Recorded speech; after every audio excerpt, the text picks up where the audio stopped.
Welcome back to another technical deep dive here in the debug zone. Today, we're tackling a big question and breaking it down with insights from other users. Hopefully, this clears up some misconceptions and helps you get the answer you need. So buckle up, stay a little curious, and let's jump right in.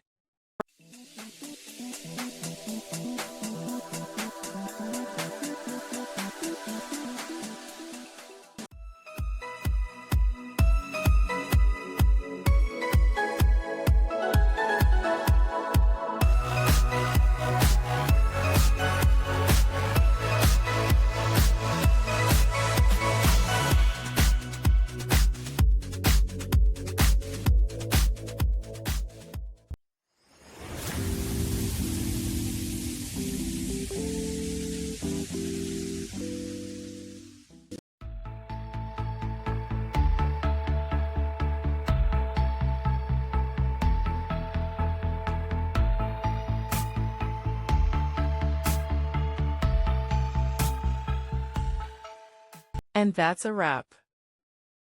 I hope you found the answer you were looking for.